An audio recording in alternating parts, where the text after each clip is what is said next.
Bora. A gente está ao vivo já? Só. Então, e aí, pessoal, tudo bom?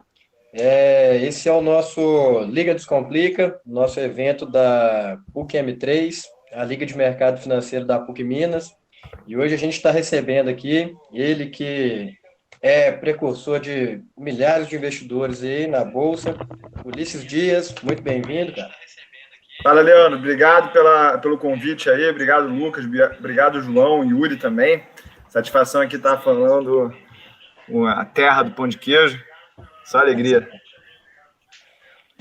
Ó, isso aí, cara. O prazer é nosso. Então, hoje a gente está aqui também com o João Paulo, né, presidente da nossa liga, e o Lucas Moraes, que é diretor de capacitação da liga. Dá um salve aí, galera. Fala, galera, beleza?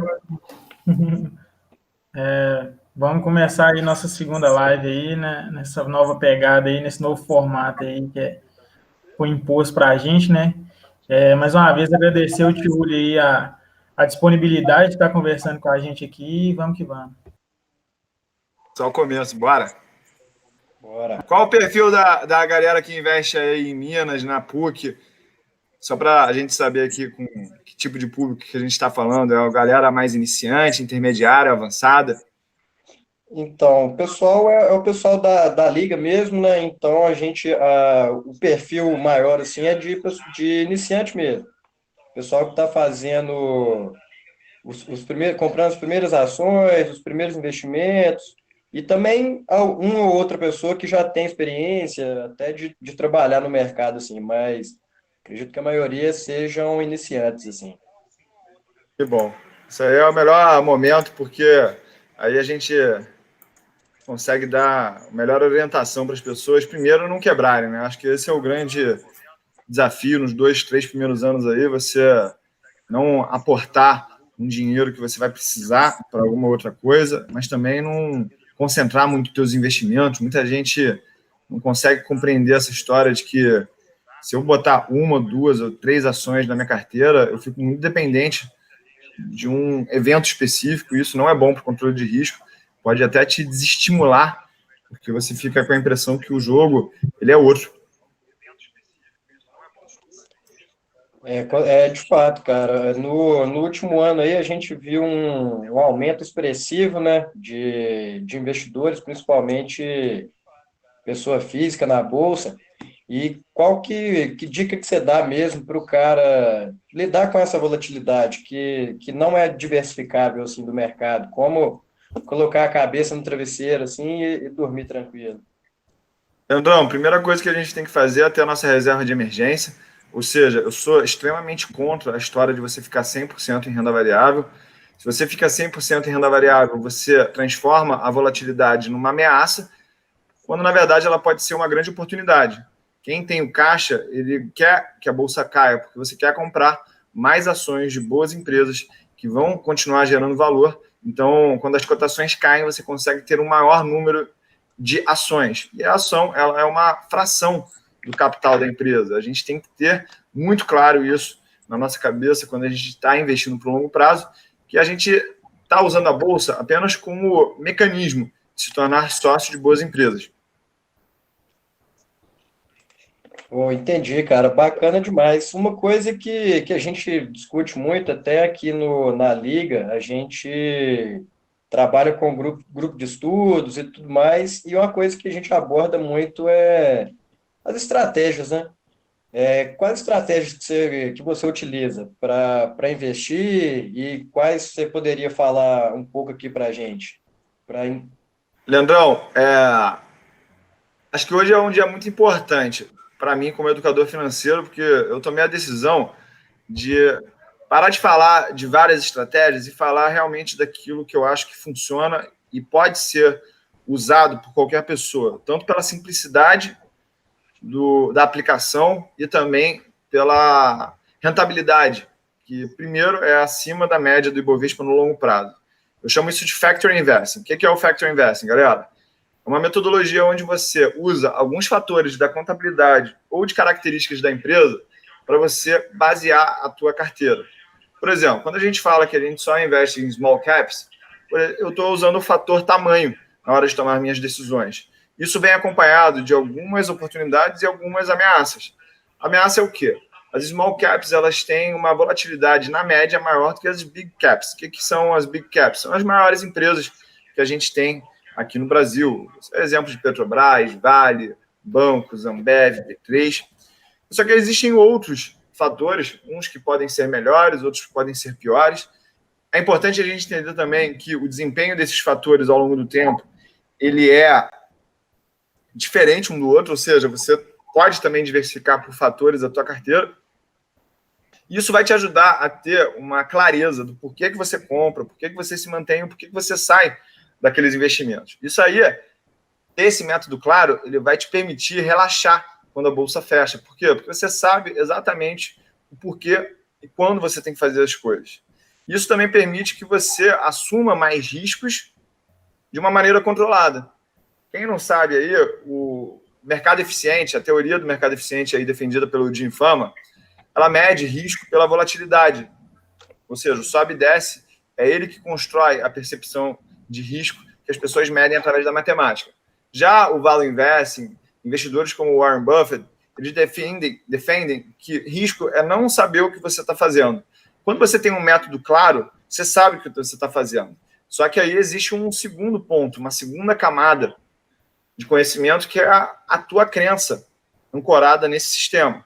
Porque lá no dia 19 de março, quando a bolsa estava caindo aproximadamente 19,5%, tinha muita gente desesperada, não sabia o que fazer. Ou seja, na meio daquele furacão, daquele caos, as pessoas não tinham um norte. Quando você não tem um norte, você acaba ancorando as suas crenças naquilo que realmente você acredita. Então, tem gente que não acredita que investir em ações por longo prazo é uma boa alternativa. Eu, diferentemente disso, tenho a crença de que investir em ações é o melhor negócio do mundo. Isso quer dizer que alguma pessoa pode pensar diferente e não ter sucesso? Não. Você pode ter muito sucesso a partir do momento que você é disciplinado, consistente e paciente com as suas crenças. Ou seja, se a tua crença é investir em imóvel, invista em imóvel. Se a tua crença é investir em renda fixa, invista em renda fixa. Se a tua crença é especular, especule, mas faça isso com um método. Então, a minha crença é de que ações é a melhor alternativa de investimento no longo prazo. E eu tenho esse método de Factor Investing para me dar um norte na hora do caos. E para me deixar tranquilo também quando algumas coisas acontecem e as pessoas confundem realidade do mundo real com a realidade do mercado financeiro. Para quem não conhece, eu sugiro aí procurar um autor chamado Jay Ritter. Ele é conhecido como Mr. IPO, mas ele também te fornece um paper que entre 1900 e 2000 ele fez um estudo entre a correlação com o crescimento per capita das economias e o retorno das ações. E ele entendeu que não existe correlação entre crescimento econômico per capita e retorno das ações. Por isso que está muita gente aí que não sabe o que está fazendo na realidade, confundindo o estado da economia com as cotações do mercado financeiro. Essas pessoas, elas não entendem que a Ibovespa é muito carregado em algumas empresas, e essas empresas, elas têm características próprias. Estão relacionadas à economia como um todo? Estão sim, mas elas têm uma diferenciação entre a maioria dos outros negócios. Quando a gente olha para a economia real e a gente fala que o mundo está em frangalhos, provavelmente a gente está tendo uma visão enviesada. A gente está olhando para aquele nosso amigo que tinha um bar e o bar está parado, a gente está olhando para aquele amigo que tinha uma loja no shopping e aquela loja não está funcionando, a gente está olhando para aquele amigo que tem um restaurante e aquele restaurante está vazio. Ou pode até estar falando daquele nosso amigo que tem uma academia de crossfit e ele está tomando um grande prejuízo. Quando a gente está falando de índice de bolsa de valores, como o Ibovespa, por exemplo, a gente está falando de empresas como Petrobras, Itaú, Vale, Ambev, B3 novamente, e essas empresas, elas têm uma grande diferença dessas pequenas empresas. Primeiro, elas são consolidadoras do seu sistema, elas têm um acesso a custo de capital muito mais baixo, elas têm grande massa de manobra para driblar a crise, elas têm a capacidade de até puxar capital do mercado. Ou seja, vamos dizer o exemplo aí da CVC. A CVC passou por maus bocados, está sofrendo aí, desde antes da crise do Corona Crash, com questões relacionadas ao turismo nacional e internacional, e aí ela precisou fazer um aumento de capital. O que seria o aumento de capital para quem aqui é iniciante e não entende? Vamos dizer que eu tenho um restaurante, esse restaurante ele começou lá com um capital de 100 mil reais. Veio o Corona Crash, está tendo menos movimento e eu estou tendo um prejuízo mensal ali de 3 mil reais. Daqui a pouco vai faltar dinheiro para pagar os fornecedores, vai faltar dinheiro para pagar os funcionários, vai faltar dinheiro para pagar o aluguel. Mas eu acredito no negócio, eu acredito que isso é uma fase, eu acredito que grande parte desse problema é temporário. E aí eu confesso esse problema e falo assim, quem quer fazer um aporte aqui no meu restaurante para a gente continuar ele de pé, e eu vou abrir mão da minha participação para que você também seja sócio. Ou seja, eu, para não fechar o restaurante, diluo a minha participação naquele restaurante. E as empresas de capital aberto, elas têm essa grande ferramenta que é o mercado secundário. Ou seja, ela pode falar assim, olha, eu quero emitir mais ações e isso vai diluir os antigos sócios, mas eu vou continuar operando. Ou seja, as pessoas também elas precisam entender que o fato de uma empresa ela continuar operando, atendendo os seus clientes, não necessariamente significa que isso foi um bom negócio para os seus sócios. Você pode ter uma empresa que continua operando, mas os sócios antigos, antes da crise, eles foram diluídos em 50%, 70%, 80%, 90%. Ou seja, quando a gente está comparando os índices de bolsa, a gente está falando de empresas que elas têm uma força muito diferente desses negócios que a gente vê na economia real. Então, é totalmente normal que a gente veja as cotações subirem, porque a gente teve esse efeito consolidador, as empresas maiores têm mais fôlego de capital, têm mais acesso a dinheiro e elas ocuparam o espaço que aqueles competidores menores que foram à falência e não conseguem mais atender o mercado, ocupam.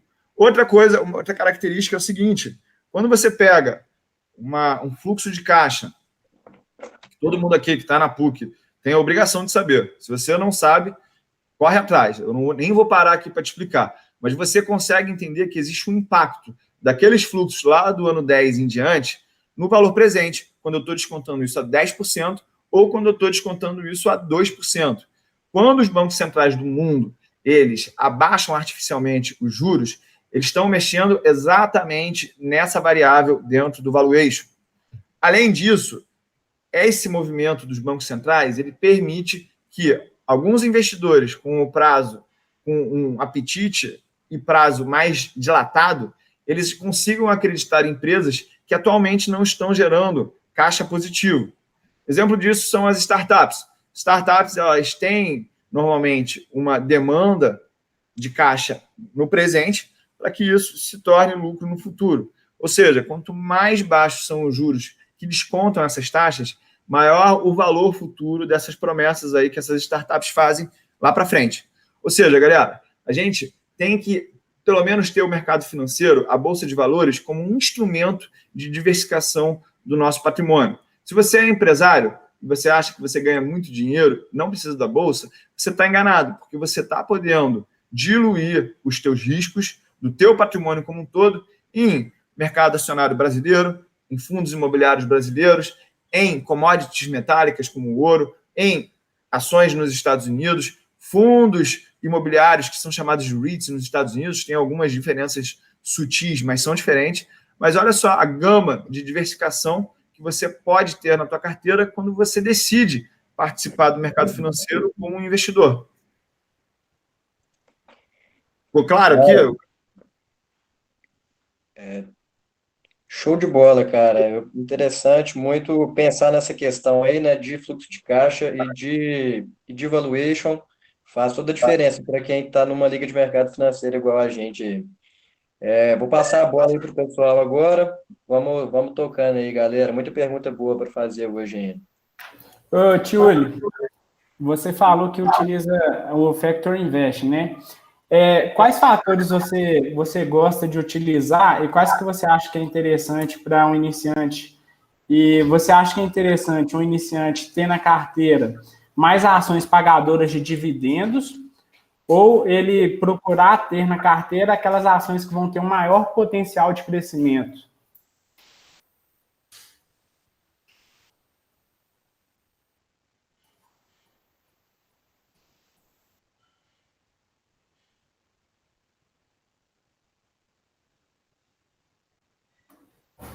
Acho que travou, hein? Parecendo mesmo. Espera aí uns 2 segundinhos para ver.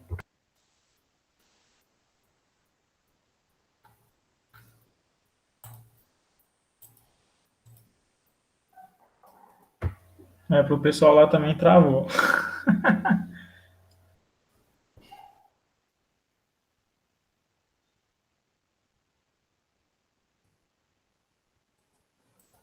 Travou.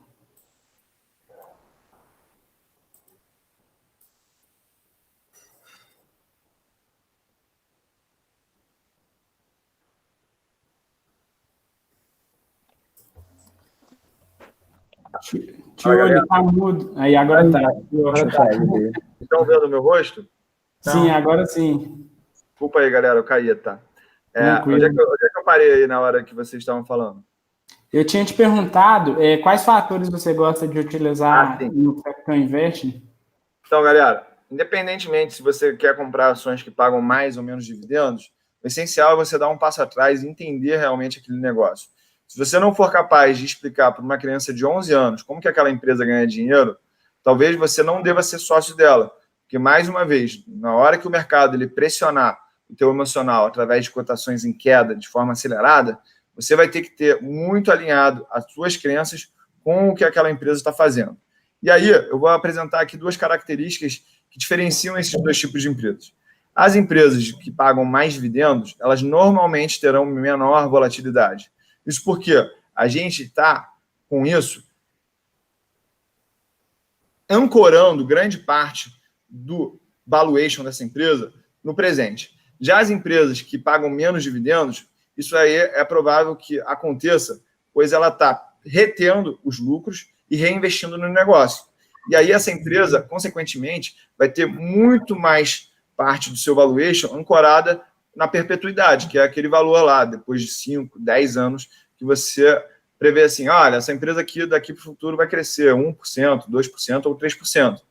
Ou seja, não existe fórmula que vai resolver essa questão sem você refletir e sem você olhar para dentro. Com relação aos fatores que eu gosto de olhar, eu gosto de comparar o valor de mercado das empresas com o seu patrimônio, eu gosto de comparar o valor de mercado das empresas com os seus lucros, eu gosto de comparar o valor da firma com o lucro operacional dela. Então, existem várias variações para você chegar numa carteira, você pode até combinar alguns fatores que isso também vai gerar um resultado acima da média. O essencial daqui é que você tenha disciplina, consistência e paciência na aplicação desse método e ver ele desenrolar ao longo do tempo. Vai ganhar dinheiro todo ano? Isso não é garantia de que vai ganhar dinheiro todo ano, mas é por isso que essas fórmulas, de maneira simples, conseguem gerar mais retorno para os investidores. Mas, além disso, elas acabam gerando maior volatilidade. Então, você tem que aceitar que volatilidade não é risco na hora de trabalhar com essa metodologia. Você tem que aceitar que o grande risco é você não saber o que está fazendo. Entendi, ficou claro, ficou muito claro. Obrigado. E outra pergunta que eu gostaria de te fazer, eu já vi que você utiliza de análise gráfica nos seus investimentos. O pessoal tem certo preconceito com o uso de análise gráfica para investimentos de longo prazo. O que você acha disso? Eu acho que não tem nem melhor nem pior, tem aquilo que se adapta com a tua personalidade e tem a tua capacidade de repetir aquele padrão durante vários e vários movimentos. O que quer dizer essa história de repetir o padrão? Não adianta nada você ver um sinal lá da análise técnica, da análise gráfica, você decidir entrar hoje, e aí daqui a 2 dias esse sinal aparece de novo e você não entra. E aí, se você estivesse ligando e desligando um sistema de robô de operação, e aí, ao invés de você pegar a expectativa matemática daquele padrão, você está distorcendo tudo. Ou seja, você tem que ser, mais uma vez, consistente nas suas escolhas. Eu acho que a análise técnica ela tem a grande vantagem que alguns ativos eles não têm fundamentos claros. Alguns ativos você não consegue entender, mas não necessariamente você precisa deixar de ganhar dinheiro com aquilo. Por exemplo, vamos falar aqui do Banco Inter. O Banco Inter é um ativo que eu não consigo entender essa precificação dele atualmente, o valuation. Assim como a VEG. A VEG, apesar de ser uma boa empresa, eu não consigo justificar o valuation dela atualmente. Eu considero ela uma empresa cara. Significa que ela vai cair? Significa que ela vai começar a tirar dinheiro de quem é acionista? Não significa isso.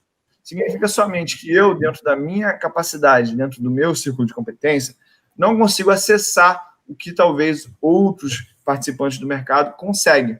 E aí você pode usar a análise técnica para operar esses ativos que você não entende. Isso também te dá uma flexibilidade maior, que é a seguinte: a partir da análise técnica, eu tenho muito mais segurança de operar vendido. Vendido, o que é? É você monetizar a queda das ações ao longo do tempo. Isso te dá uma flexibilidade, porque a maioria das pessoas que só compram ações e esperam elas subir para ganhar dinheiro, elas estão com um negócio cíclico na mão. Ou seja, elas têm que depender de um mercado em alta para ganhar dinheiro. Quem aqui começou a investir antes de 2015? Eu, por exemplo, invisto desde 2004 na Bolsa. E aí eu já vi ciclos de alta, ciclos de baixa, e quando você tem esse ciclo de baixa, isso aí vai testando mais uma vez as suas crenças. É como se fosse uma tortura chinesa, aquela que vai caindo uma gotinha de cada vez na tua cabeça, depois de 24 horas caindo uma gota na tua cabeça, parece que está caindo um tijolo na tua cabeça. Essa crise aqui do Corona Crash, ela deu uma má impressão para as pessoas, ela fortaleceu uma crença de que caiu, comprou. Mas nem sempre é assim. Tem vezes que a bolsa cai e ela continua lá embaixo durante muito tempo. Isso pode até ser fácil se você suportar durante um mês. Mas vamos lembrar aqui do caso lá de 2008, da crise do subprime. Quando a gente estava em março de 2008, a gente teve o primeiro problema bancário, que foi o Bear Stearns. Só que o Bear Stearns ele foi salvo por um grande banco. E aí as pessoas acharam que aquilo tinha passado. O mercado foi lá e subiu. Foi aquela história. Caiu, comprou. E as pessoas ganharam dinheiro. Chegou ali para julho, agosto, o mercado ele começou a reavaliar esses riscos e os impactos da crise imobiliária no mercado americano. E aí, em 15 de setembro, a gente teve a queda do Lehman Brothers. Antes, no último final de semana de outubro de 2008, a gente teve a eleição do Obama. E aí o mercado achou que ali a gente teria uma reviravolta dos preços. Só que não, o mercado ele subiu de novo e aí as pessoas acharam, caiu, comprou, é uma boa estratégia. Só que o mercado ele foi fazer fundo lá em março de 2009. E aí, pessoas que são gananciosas, elas podem ter comprado essas posições através de alavancagem, como o termo. Essas pessoas, através de alavancagem com opções, podem perder a mão na quantidade de risco que elas assumem. E aí elas entram no viés de compensação de risco. Já que as ações estão baixas e eu perdi dinheiro, aí eu vou para o all-in mesmo. Isso aí só leva elas para um buraco ainda maior. Entendi. Obrigado. Outro benefício que eu acho da análise técnica e gráfica, você consegue operar com stop, que é o que dá segurança na hora de você operar vendido, tá? Operar vendido sem stop, eu acho que é um grande erro. Entendi. E você acha interessante para o investidor separar uma parcela do capital dele para especulações? Ou você acha que é melhor ele ficar de fora? Eu acho que no início é melhor ficar de fora. Eu acho que você precisa criar modelos mentais diferentes para operar essas diferentes estratégias. É como se você tivesse uma bipolaridade. No portfólio de ações por longo prazo, fundamentalista, você tem que ter uma mentalidade de que quanto mais as ações caem, melhor é. Já na mentalidade de análise técnica, você tem que pensar que quanto mais intensos os movimentos, melhor é. De alguma forma, essas duas visões, elas entram em conflito em algum momento. Por quê? Aqueles investidores que acham que os preços estão muito caros, eles ficam de fora do mercado. Mas já na análise técnica, você tem a oportunidade de comprar aquelas empresas que estão mais subindo, porque elas estão com uma coisa chamada momento. Momento é como se eu empurrasse um carrinho e aí ele fica no impulso. Só naquela força que eu fiz, ele já continua andando para frente. Tá? Isso acontece com o mercado. As empresas que mais sobem, elas tendem a ter um efeito manada. assim como as empresas que mais caem, elas também têm um efeito manada. Você pode se aproveitar disso, não tentando pegar nem a virada do fundo, nem a virada do topo, e sim pegar a grande parte do movimento, que é o movimento da tendência. Entendi. Obrigado, Júlio. Ficou claro? Bom, Tioli, tem umas questões aqui também para você. Eu queria saber como é que você determina, né, o peso de cada ação em sua carteira, né, e a partir de que patrimônio você considera interessante ter uma exposição ao dólar, por exemplo.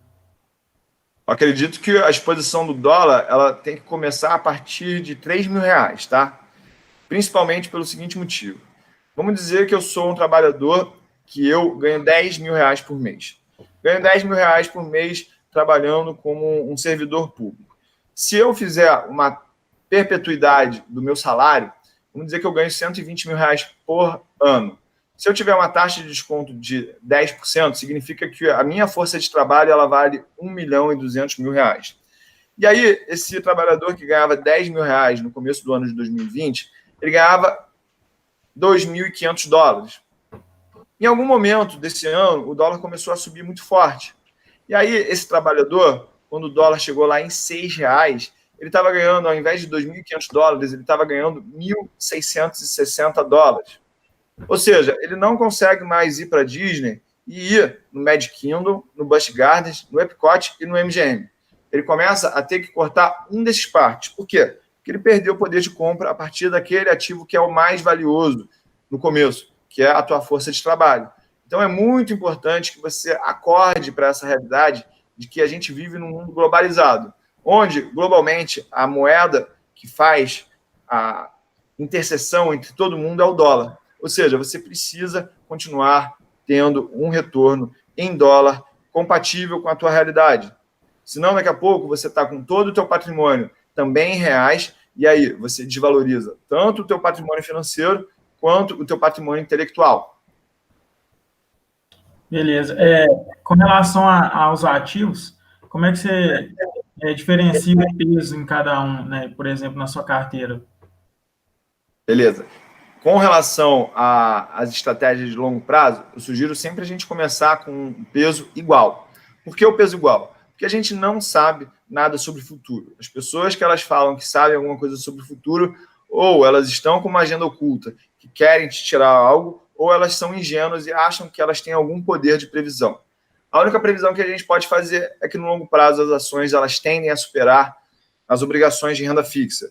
Hoje em dia, nesse patamar de 2%, fica ainda mais claro a probabilidade das ações superarem a renda fixa, principalmente depois que a gente tirar inflação e custos com impostos.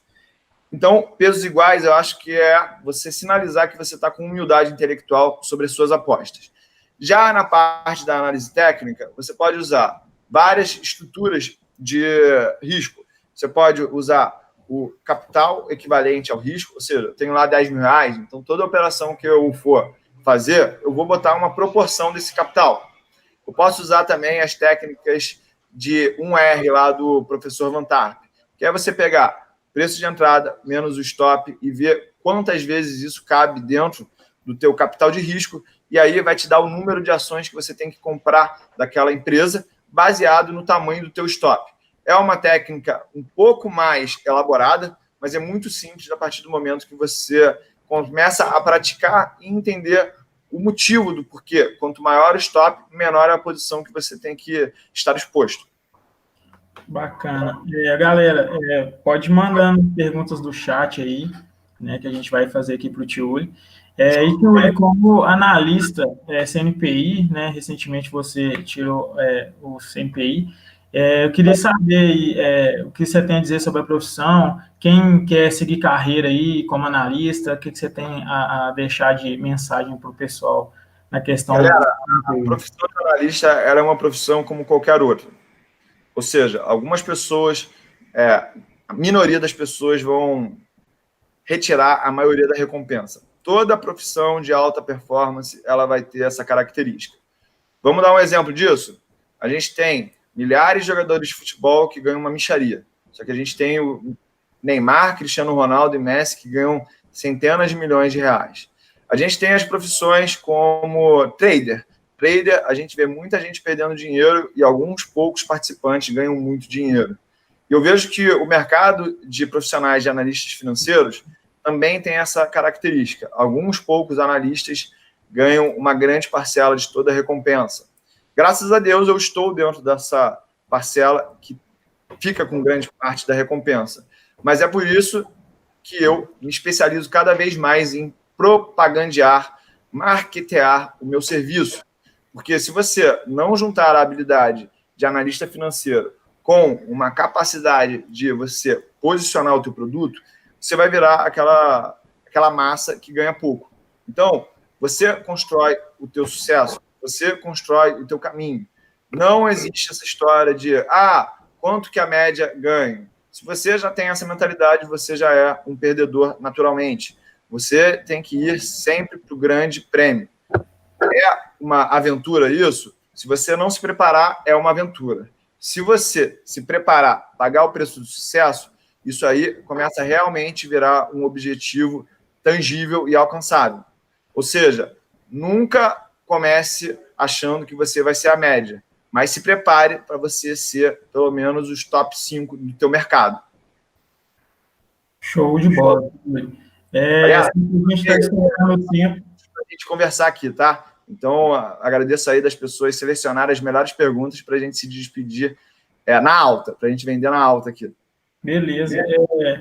Gostaria de agradecer demais esse tempo que você separou para conversar com a gente. E para finalizar, eu queria que você indicasse 3 livros que você acha que todo investidor, independente do grau, tenha que ler, né?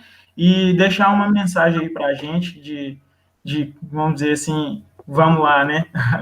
Obrigado. Galera, eu vou falar aqui 3 livros. Esses 3 livros, eles vão te ajudar a formar uma base, depois construir a parte técnica e depois você ir para o próximo nível, que é o teu nível de consciência. Primeiro livro que eu sugiro para todo mundo ler é O Homem Mais Rico da Babilônia, porque se você não consegue controlar o orçamento que você tem, você não consegue gerar um aporte. E o aporte mais investimento é a fórmula do sucesso. Segundo livro que eu sugiro para você é ler o livro Investidor Inteligente. O livro Investidor Inteligente é considerado pelo também Warren Buffett o melhor livro de investimentos da história. Lá ele te fornece tanto um mapa do que é o universo de investimentos, ele te oferece técnicas objetivas para você ganhar dinheiro no mercado e ele também te oferece a metáfora do Mr. Market. E aí, o terceiro livro é o livro Pense Rápido e Devagar, do Daniel Kahneman, que ele fala de vários vieses emocionais que a gente tem na hora de investir, que aqui no marketing digital, quanto mais eu estudo, eu percebo que pode ser uma grande oportunidade para quem entende e uma grande ameaça para quem é vítima dos gatilhos mentais do mercado. Então, com esses 3 livros, você sai do iniciante, você passa para o intermediário e chega ao avançado, mas eu sugiro que você leia esses 2 últimos livros, não é uma vez não, lê 3, 4 vezes.